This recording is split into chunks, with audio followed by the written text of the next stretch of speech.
Well, it's a Tuesday and it's full of errands and a beautiful day to get out and around. I'm putting my name in places that attend to workplace health and safety. I've had a lot of years of experience in that.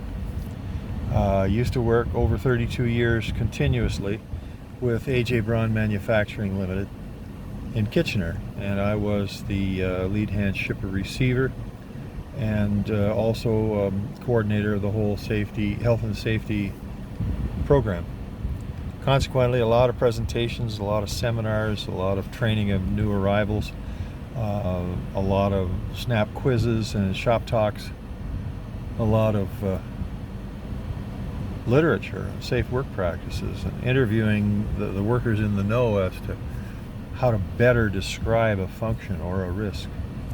I learned a lot and I enjoyed it, and I felt that it was really adding value to the workplace. And fortunately, I worked for employers and supervisors who were very frank about what needed to be done. And even at one occasion where we got into some trouble over a fairly serious accident, there were solutions. There were equipment solutions, there were training solutions, there were scheduling solutions, and certainly a review of a whole lot having to do with lifting devices, because the accident occurred lifting something that proved sharp-edged, cutting, bracing, and slings, overweight. There were a lot of omissions in that episode, and we had to go through a whole investigation arising from an injury, a broken ankle that a guy suffered, although it could have been a heck of a lot worse. The thing that got dropped was over 6,000 pounds. It was a big section of grading that was going to be put into a dam structure.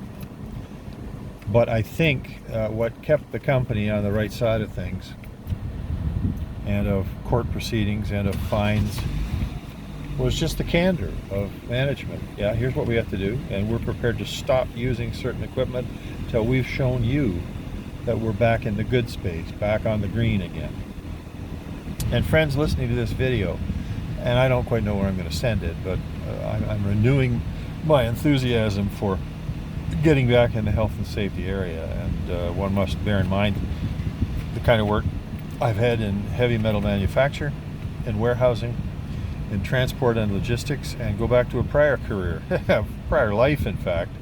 I was a lawyer for a series of years and running my own general practice one-man show in Chatham, Ontario. So when it comes to statutes and standards and regulations and all the thou shalt and thou shalt nots, I can wade my way through that pretty well. I really think the point that I would want to emphasize is the language that gets used and the common sense approach that gets used is very helpful, and people sit and listen. They don't think, oh, here it comes again, terminology that we're only going to half understand. It's like talking to some government official with a green pen who wants to do nothing but mess up what you're trying to do. Well, no, that's not the way I approach even the technical stuff. So I've said enough. Not too smart to always be talking about me. But I thought I'd put this down, and it may be sent someplace where it can be of help to the listener, or may twig an idea with a potential employer that I'm still wanting to be gainfully employed. That's it. I'm sitting here in the car waiting for my wife to come out of the grocery store. And there comes the seafood lady, and I know her very well from years I used to work in groceries at Sobeys in Waterloo. About 11 years I did that as a part-time job. So on the floor service, retail, customer service, coming up with ideas, solving problems, I've done all that too. Enough said. You'll find also when I post this on YouTube that there are a few comments citing different links that you should have a look at that also pertain to health and safety. Thanks very much. Doug Blair here on a sunny day in Kitchener. Bye for now.